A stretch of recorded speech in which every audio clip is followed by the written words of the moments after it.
Welcome to the Real Mama Pod. I'm your host, Devin. And I'm your host, Kendra. We are real moms. Sharing real experiences. The things people don't tell you.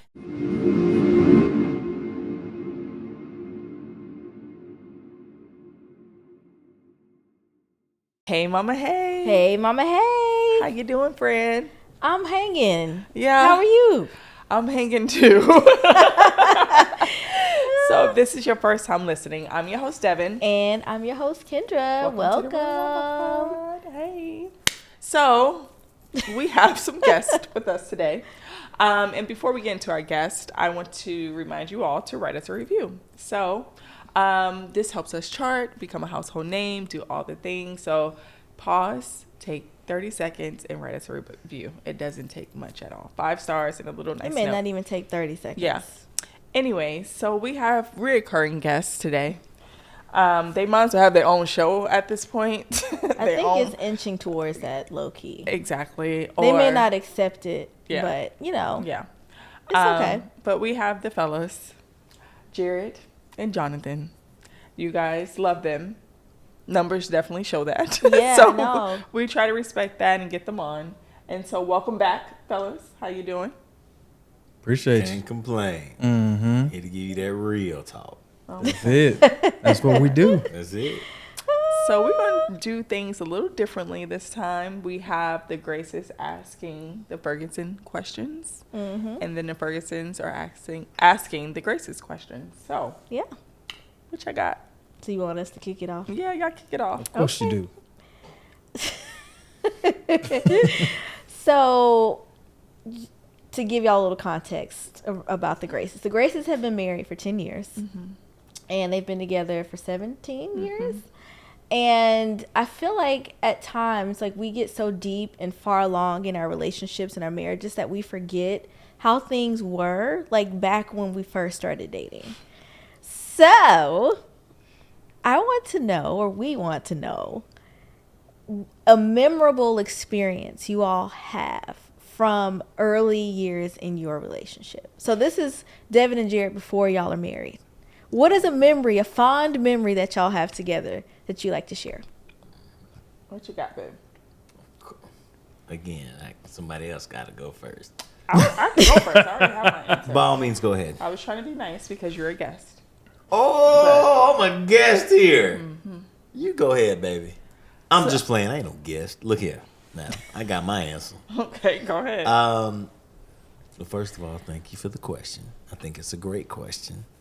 The fondest memory I have for before we had kids was the relentless support that Devin gave me while I was an architecture student at FAMU. If you know, you know. If you're an architecture student, you don't get a lot of sleep. You are in the studio for endless hours. And Devin was a socialite. She had a lot of other competing criterias, but she prioritized me in that studio by bringing me food, bringing me materials and equipment to help me with my projects. And that was a moment where I really felt supported. I felt seen. And in those moments, I realized that I had a special person's interest. Oh, that's cute. Thank you. You're welcome. One of my most fond memories is one of our early dates. Jared was so cute. He did like a picnic at night. What is it, Lake Eola? Lake Ella? Lake Ella. Lake Eola is in where it Orlando. was. My bad. Yes. Lake Ella, and he had like these little tikis, and then he had his friend like put out a blanket and stuff, and he was like, "Yeah, girl, I did all this for you," and I should have known then. I should have known, right? Then when I was up against, I think that date lasted me a good 2 years before he did like something else extravagant. But because Jared's like, once he does something, that is it. Like, it's supposed to last you a lifetime. So yeah. You don't remember that picnic? I just did it 2 years ago. Yeah, you want another date? Damn, we just had a picnic, girl. Hey, Had me out there with them tiki lights. Hey, Lake Ella was I remember lit. that. Devin called me after that. Lake Ella She was said lit. it was a very sweet gesture. Yeah. And at that time, I said, that is sweet. Now, if you do something now, I'm like, okay. Ain't I nobody mean, putting no motherfucking lights on the lake. But look, why not? what? Because of what you just said. Okay. That's my response to you specifically. Fair. But it's a sweet gesture. Yeah. So the Fergusons, y'all are known for what is known now as Wet Wednesdays, right? So y'all, AKA y'all intimacy nights, right? Y'all, Every Wednesday, y'all fucking. No. Intimacy does not equate to sex all the time. I forgot. Anyways, let's reel that on back. Okay. Devin ain't even been able to get through the question. I have no clue what she's about to ask. So I think that has put things in perspective for people. Like, okay, I can actually have an intimacy night and it'd be fun and for me to connect with my partner. So what are some ideas you guys can give that y'all have done that y'all can give to people who are listening? Because it's hard to find time to connect with your spouse, with your partner, especially when you have a little baby, work, life is thrown at you. What are some things people can do that they can connect and like it's out of the box, but not too hard to do? Understood. You want to take it or you want? You go first. Of course, I knew you were gonna do that. So, full transparency, we have lacked on. It's been several months, and it's not because we don't want to connect. It's because of life, like you said. We've had a lot of things happen over the last few months that has required our attention to be elsewhere. But it's funny you asked this because we were just talking about reviving our intimacy nights. Will they be on Wednesdays now? I don't know. It may be pushed up to a Tuesday now. So Topless Tuesday. Just top Tuesdays. Top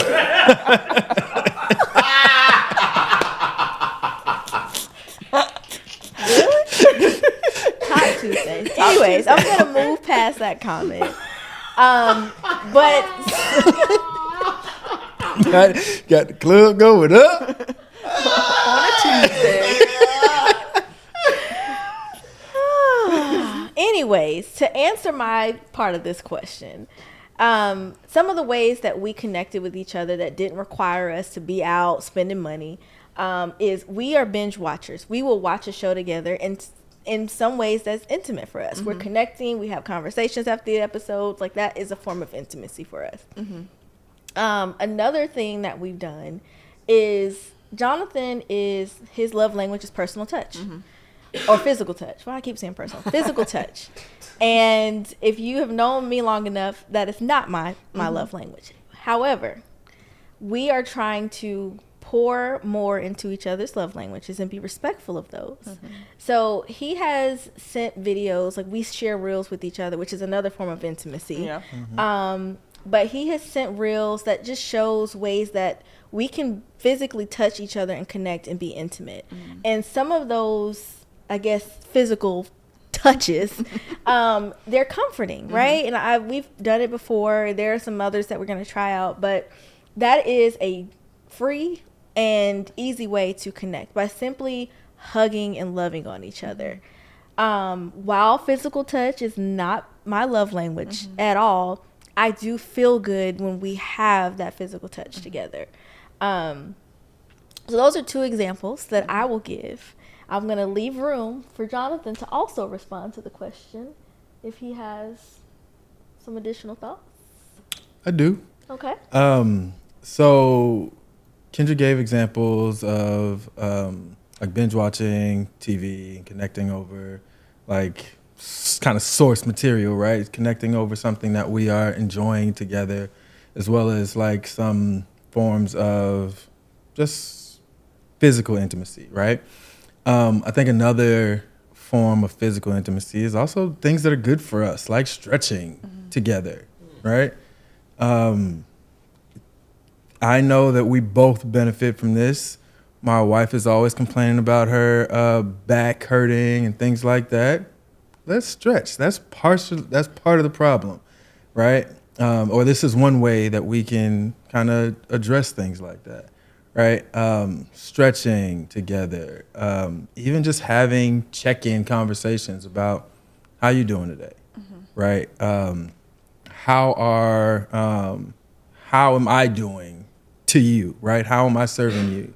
How can I be better about serving you? What are some ways, some acts of service that you need me to be more attentive to, right? Creating space just for us to be intentional about connecting. And I think I've thought about different ways to do that on all of these different like love languages, right? Whether that is quality time and watching TV together or physical touch, just giving each other praise. What am I doing well, right? What are you doing well that I really appreciate? And just all the things. I don't think we've done much in the way of like gifting each other things on intimacy. You gifted me night. with some ice cream last night. I did, yeah. That was sweet. Yeah. But yeah, so I think just kind of being intentional about thinking about the different ways that we can connect with one another. Some creativity, some just looking some shit up on YouTube, Yeah. right? Breathing exercises, whatever that might be. But just using that time after Eli's gone to bed to just be intentional. And I think that's the biggest space about it. Right. Love that. I think that was a good question. Thank you. That was a good question. So, in my first question, I mentioned that y'all have been together for 17 years, which is a long time to some, or most, I would say. How have you all maintained the strength, love, and integrity of your relationship and marriage? You want to go first? Sure. Again, Yeah, right. You cut me off first. I'm just messing with you. How have we maintained the strength, love, and integrity of our marriage being together 17 years? I would think that the answer is inherent in the question. I think that when you are intentional about the goals that you have in a marriage or a relationship, I think time will allow you to meet those goals. My goal has always been, I'm only doing this once. I'm not getting married more than once. If we get divorced, then that's it. That's it for me. I'm not doing this again. And so only time will allow me time will reveal to me my shortcomings as a husband, as a father, as whatever Devin needs me to be. And time will also reveal to me what I need to strengthen myself, what areas I need to strengthen in order to become the person that I need to be for Devin. And so I would say that as long as your intentions are correct and as long as you know what you are moving towards, time is only a catalyst for what you want to do. Yeah. That's good. Yeah. I think to try to say something different from Jared, I think relying on our faith and getting closer to God and really praying for a loving, strong relationship. Because within 17 years of a relationship, like, it gets tried. It's times when you want to wash your hands and be done because you're exhausted, but when you have that faith piece and when you're solely relying on God to give you answers and asking God to change your heart as well, not just your spouse's heart, but your heart, you have to take accountability too, because I'm not perfect, and neither is Jared. So really reflecting and see where I can improve too, I think that has helped tremendously. And then, like, if Jared said he's sorry, or truly forgive him, because sometimes I can be like, not that you don't have feelings, but my feelings are more important, if that makes sense. I don't really know how to put that into words. I know that sounds really bad. That sounds really bad. Your feelings more important than mine. But I just feel like I should be able to feel all the things, and when he feels something, it's just like, or it's like that's accepting not real. and thanking you for your apology. Yeah, exactly. And I'm still upset. Like, right, that doesn't exactly. negate how I feel in this moment. Yeah, so doing a better job of that. Like, he has feelings too. I see Jared as this like macho person all the time, and like, he's been vulnerable. Life has been lifing with us like these last few years. So seeing that vulnerability is different, because Jared is very silly, very just like, you don't know if he's being serious or not. So like now that I see this serious part and that he needs me to be a little softer, I try to tap into that, but it's just a lot of unlearning I have to do, if that makes sense. It does. And let me be clear.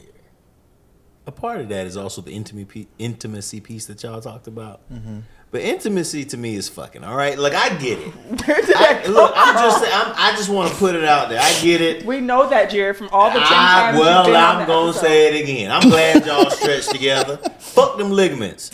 Spread your legs and let's have some sex. All right. Okay. Okay, thank you. You're welcome. So I'm going to Bust it wide open. Jared, let it go.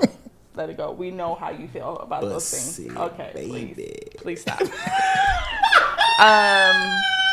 So going back to the love languages, because if I heard you guys correctly, physical touch is top on your list. Physical touch Just call it is, sex at this is the point. bottom of your list. Probably the bottom, the lowest of the low, right? Friend, I commend you for pushing through with this question. She tried. She's really She's tried. And I'm gonna start over. You know She's why? tried. Because Jared interrupted me. He's very rude with his comments. Okay, so with physical touch being the top of your list and physical touch being the bottom of your list, Kendra especially, because I struggle with this within our own marriage, and I know a lot of women may struggle with this as well, especially after having children and having so much going on in your life personally. How do you prioritize that with Jonathan and within your marriage? Like, what do you do to like physical make touch? sure, make sure. They said they stretched together. Right, but I'm being shady. I'm sorry, dog. just being rude, not being a You're good just podcast being mate. Jared. But to answer your question, friend, Jonathan has had to communicate to me how I need to show up for him in that way. So an example of that is when I'm tired mentally and physically, it's not that I don't want to touch you. It's not that I don't want to love on you. I just want to love on me in that moment, which means I need time to myself. However, I appreciate when Jonathan tells me, like, I need you to show up for me in this space. And I'll give you all an example. So over the Thanksgiving holiday, we had a very busy week. That's just how it panned out to be. And when we were driving home, the trip took longer than it should have.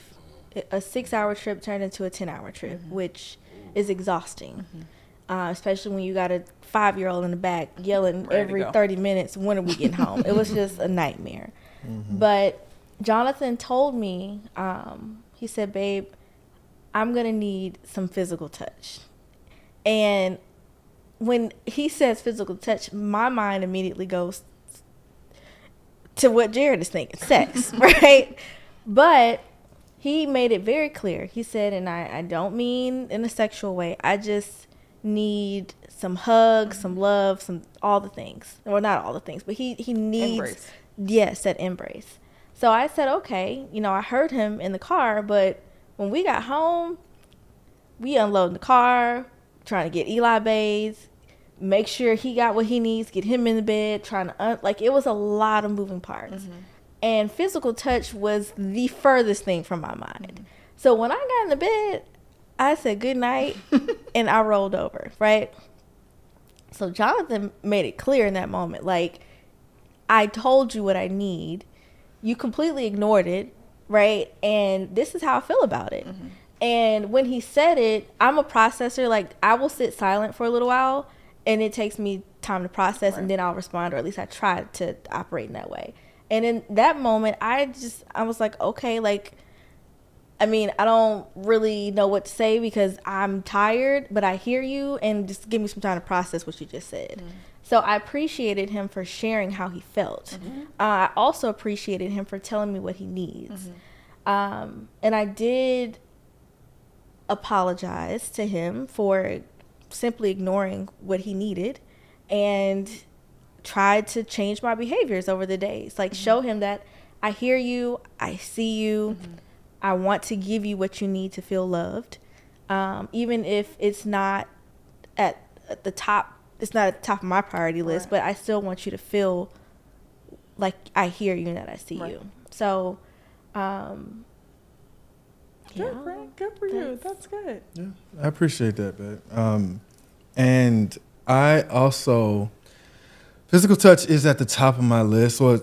But I feel like depending on the day, right? I might need more words of affirmation this day. It really switches up. I appreciate physical touch most of the time, and most of the time I am looking for a hug, or a kiss, or something, right? But I think I would also be satiated if I got more, or just like, it doesn't always have to be physical touch unless that's like what I'm explicitly expressing, right? Even just words of affirmation are really important to me, right? And so I think I'm trying to do a better job of communicating what I need, and Kendra's doing a better job of hearing me. So Good. I appreciate it. Good job, friend. Real quick, who emptied the car that night that's in question? Who took all the bags out of the car? we, Both of you did that? Who bathed Eli? Jonathan. Okay, that's fair. Okay, no, that's fair. Okay.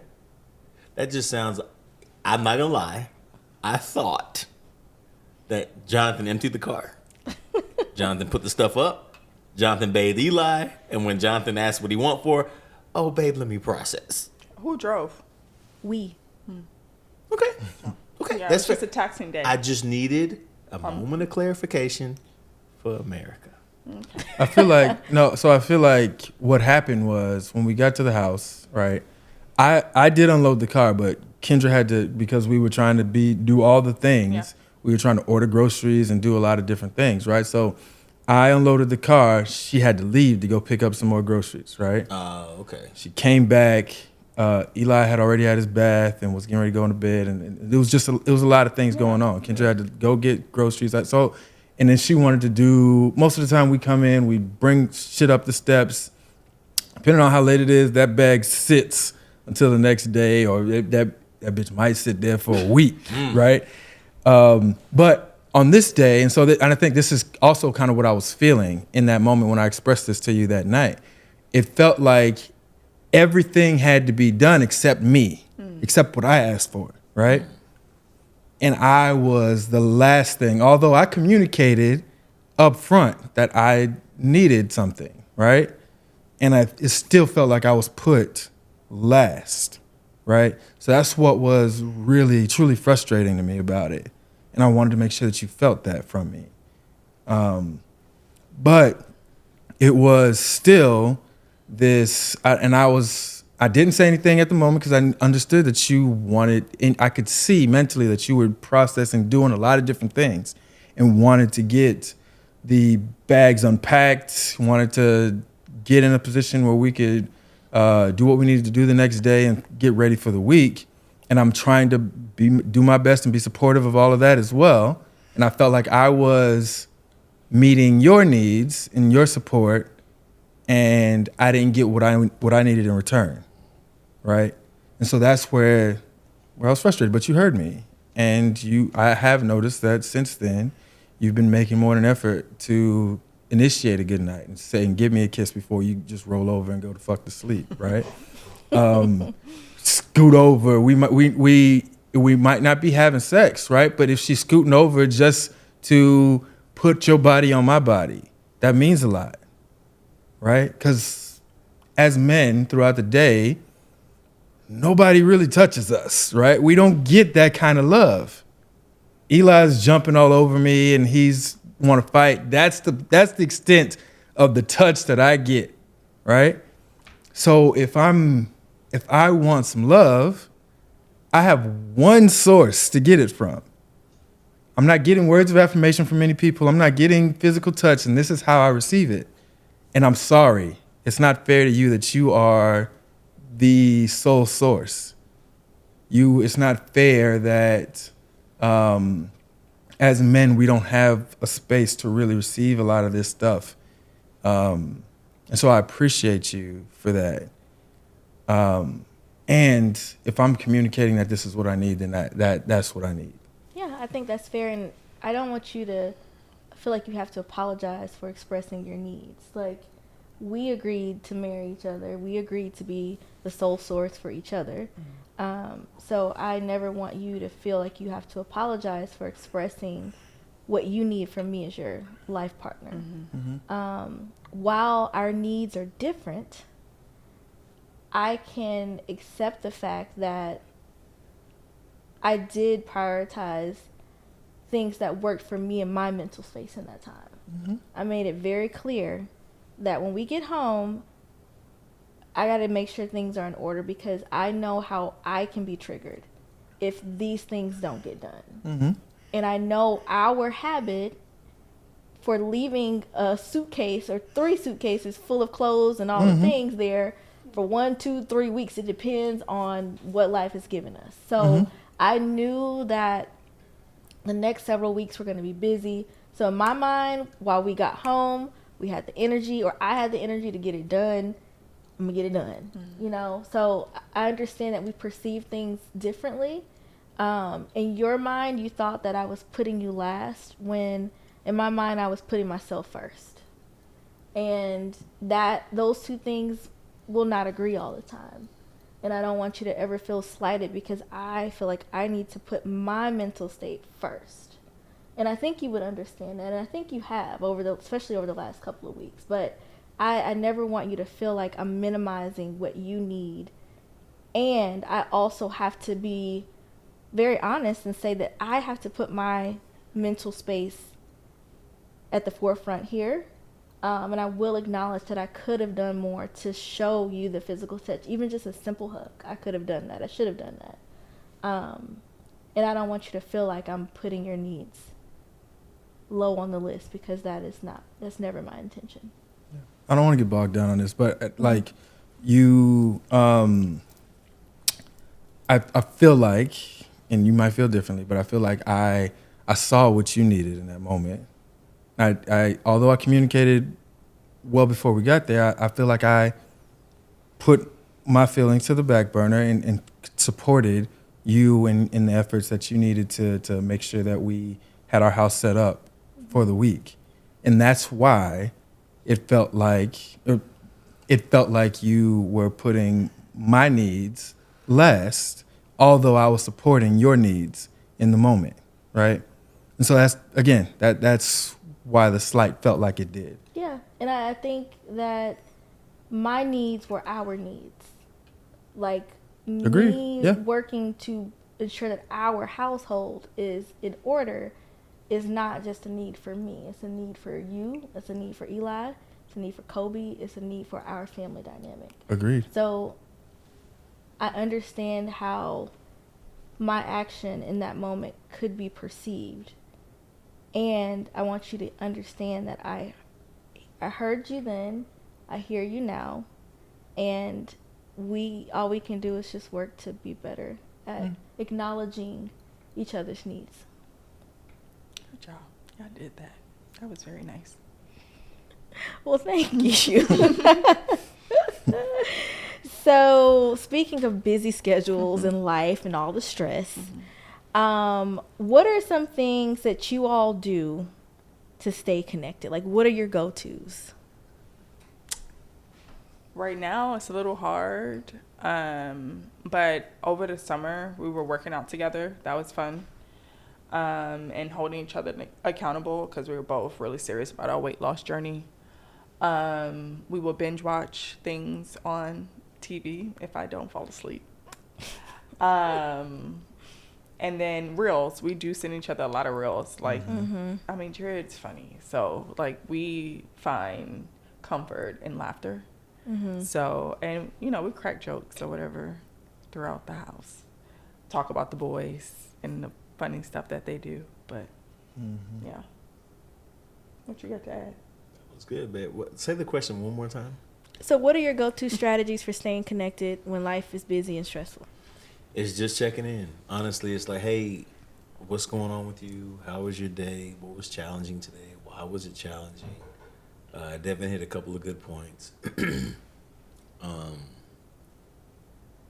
Just trying to find creative ways to put a smile on your spouse's face, right? Like, this might make my spouse smile. Let me send this to her.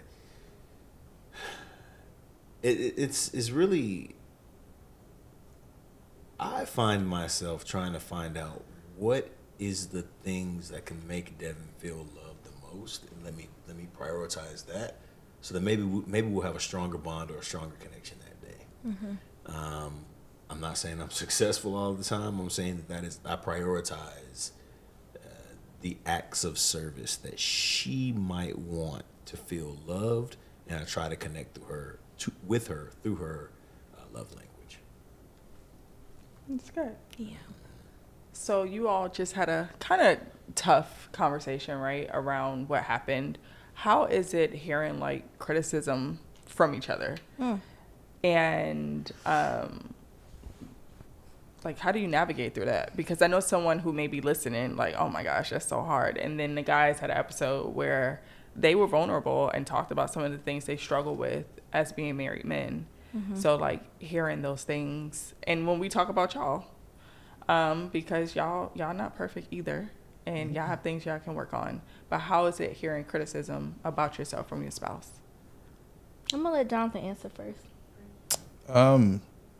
Constant. Is how it is. It is, but nah, on a serious note, it's, I don't know. I mean, it is hard sometimes to not take a defensive stance, right? And to try to hear what she's saying. It's regardless of how it's been communicated, right? Trying to capture the sentiment of what she's saying without getting stuck on the delivery, right? Is what I try to do. It doesn't always happen in the moment, particularly, right? I think we do. Oftentimes, we're both kind of internal processors, right? So we need space to not like actively discussing all through everything. I need to hear it. I might need to take some time because my initial reaction might be to just defend myself, right? If I have a moment to reflect on it, 9 times out of 10, I can get to the sentiment, right? I can get to what you are trying to say to me. I can get to how you're feeling I can get to the empathy of it and really try to see and understand where you're coming from. And so from that, right, then I can reflect on like, okay, how can I actually do this better, right? So in that way, feedback is important, right? Get the constructive criticism is necessary. I need to know, because I can't read your mind, right? I need to know how to best love you and support you, and how I've offended you, so I can learn to do things differently, right? So I appreciate, it may not feel like it in the moment, right? But I appreciate and I view that feedback and constructive criticism, I view that as like communication that helps us to grow, right? And so I think understanding that it's not about my right to feel right. It's not about my right to feel wronged. It's more about how we grow, how we build, how we continue to work towards our goal as a family, as a unit. Yeah, so I love your response to this question, babe. And to be honest, me accepting criticism is an area of growth. Like, it is something that I am actively working on. I've gotten better over the years, but there are times where I'm automatically defensive. It's like, I hear what you're saying, but I feel like you're coming at me, right? And I don't appreciate that. So I've had to do a lot of self-reflection over the years to, one, listen to what's being said to me, because apparently there's something happening that I need to be mindful of, and a behavior that I need to possibly change depending on what it is. So I have been working on that area of my own personal growth. And I think it's also important to note that the way the criticism is given off is very important. So if you are criticizing me for something, there's nothing wrong with you giving me feedback about whatever it is, but it's how you communicate it to me. If you come to me with some bullshit, just to be frank, then I'm not listening to it. Right. You could be 100% right about what you're saying, but if you're communicating to me in a way that is not respectful, or it is a way that it, like, you're talking to me as if like you're my dad or you're who, like, that's where I have an issue, and I'm not going to listen. I don't, like, you could be 100% right about what you're saying, but I'm shutting down because you're not communicating to me in a way that I deem is respectful. So I think that both of us have worked a lot on like how we receive criticism, because early Ken and Jonathan was like, who the fuck you talking to? Like, I don't hear you, I don't care, I'm not apologizing. But after we've grown together, we've learned how to do some self-reflection and be mindful of how we give and receive information. It's helped us grow in that space. It's not always easy to hear, but you know, it is what it is.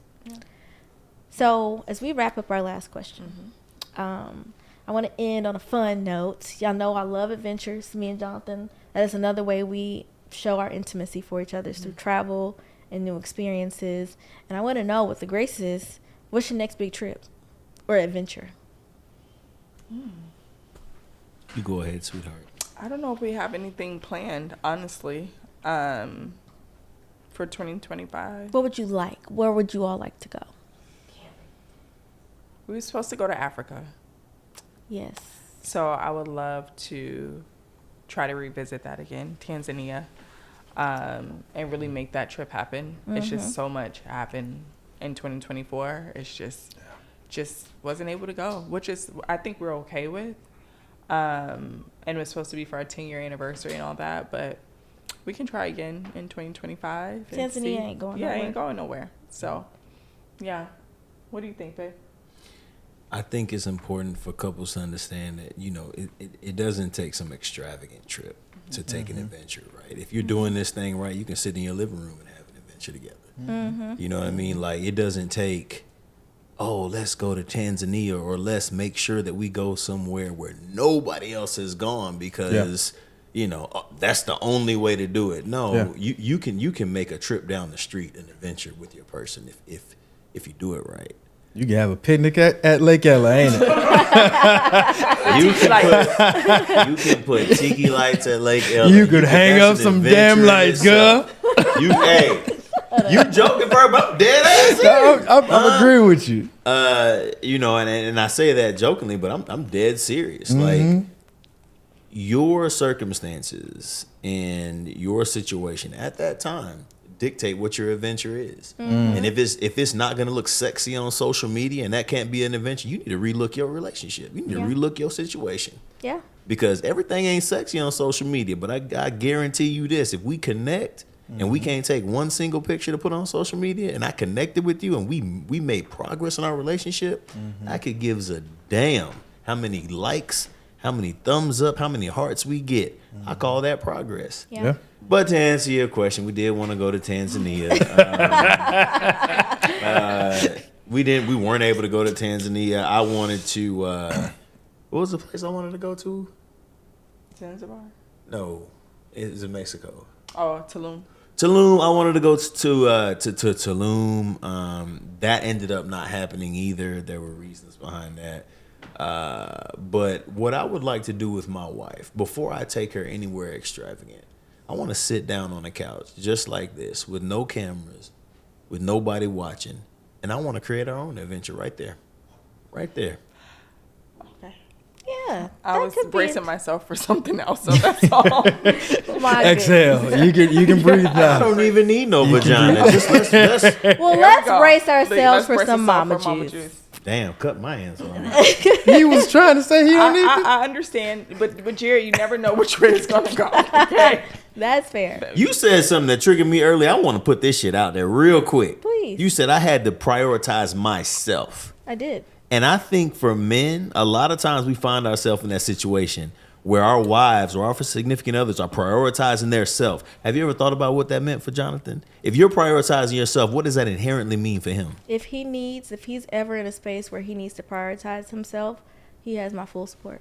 But how's he doing that if you're prioritizing yourself? In that moment, I needed to prioritize myself for the betterment of us.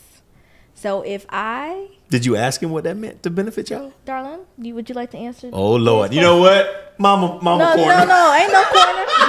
Ain't no corner. We just stepped into the corner. So This is about to be this is Mama's Mama's corner right corner. here. Go Fair, ahead. and I don't mean this to be disrespectful. No, I think it's a And good question. real quick, if this is your first time listening, Mama's Corner is usual way how we connect with our guests. Whether you guys write us an email at mama@theromanpod.com, and we will answer your question, or we reflect more. And right now we're reflecting. Okay, so continue. I don't Yeah. think Jonathan should have to answer that. By the way, I think you should have to You answer. didn't it. even give her a second to say continue. But no, I do in response to your question. I'm at a point in life where I cannot neglect how I'm feeling in that moment. Like I've said, this is a new boundary for me. And what I could have done was communicate that to Jonathan. I could have said, babe, I know you need the physical touch, or I know you need physical touch. I hear you, I see you, and I need to take this moment for myself. If I would have communicated that to him, I'm sure he would have been receptive to what I was giving off. So I will take and hold accountability for myself there. And how Jonathan perceived me putting myself first in that moment, that's a question for Jonathan. I respect the hell out of that question, that answer that you just gave. And does Jonathan have the same space to say, I know what you want right now. I know you want me to clean up these dishes. I know you want me to do this. I know you want me to do that. But right now, I need to go to sleep. Would you give him the same grace? Sleep and a hug, two different things. Amen. Does that answer your question? Absolutely. And I appreciate your answer, Kendra. I really do. Genuinely. I really appreciate the hell out of that. I think too, as women, like we for so long put ourselves last. Like it's really hard to stand in and set that boundary to put yourself first. And so I know it probably sucks for you to hear Jonathan feels like you put him last when you didn't, but it's like, if I'm not good to me, I can't be good to you. And then now that you know that, the next time he asks for a hug, you probably will do it in that moment. I know for me, I struggle with that because Jared always wants to hug me at the most inconvenient time when I'm in the middle of doing something. Like, can I get a hug? And I'm just like, yes, I want to embrace you. I do. And I'm trying to do better with that. Like, Yeah. because I realize how much it impacts him and how it makes him feel when I don't. Yeah. And so also when I'm realizing too, men get rejected a lot, so much, even from us. And I never really realized how it impacted them until Jerry started being more vocal about it. So I'm like, damn, I do reject you a lot. And it's not even like on some mean type stuff. It's just like, I can't, You got to put yourself first. but I'm putting a dish up. Like now I got to put the dish down just to hug you, for you to feel validated. But I have to step outside of myself to do that because that's what he needs in that moment. But it's also very hard to be like, you know what? No, I need this for me. Yeah. So just finding that balance and being able to just consider both parties, I think would be helpful. So now you're more mindful. Okay, he needs a hug. It takes nothing for me to stop for 30 seconds I was to driving embrace. when he said that. Okay. So I could not. But right. he made it clear Right. that when we get home, as the night settles, Right. I'm going to need the physical touch, Yeah. which I heard him. Right. And when we got home, that's not Life where happened. You got tired. like he said, I had to go get groceries. It was a lot of things. But I appreciate you for following up on that. I appreciate your clarity. answer more than you ever know. You answered that perfectly, by the way. Thank you. Dead serious. Look at us agreeing. But much more than you guys. before I was rudely interrupted, Yes. Mama Juice. Mama Juice. 'Cause we flipped some things around a little We bit. did. We flipped a lot of things around today. So Mama's Juice is my favorite segment of the show. The Fergusons love a good cocktail. And they're right, babe. So our cocktail tonight is called Date Night. Oh, that's cute. It's called Date Night because we are sitting here on the couch having conversation with our friends. And as you can see, Jared, I mean, all his cranberries are gone. But so this is a play off of a mule. It has Uncle Nearest whiskey. And I added some ginger beer, fresh cranberries, fresh orange slices, and rosemary to it. So it's like a holiday or a play on a holiday mule, whiskey mule. If you are a mocktail drinker, you can still enjoy this beverage. Just pull out the whiskey and replace it with white cranberry juice. Oh, I love that. Yes. And that is our date night Drink. for the Fergusons and the Graces. Cheers. Nah. And on that note, thank you all for joining us Yes. for date night. Until next time. Bye.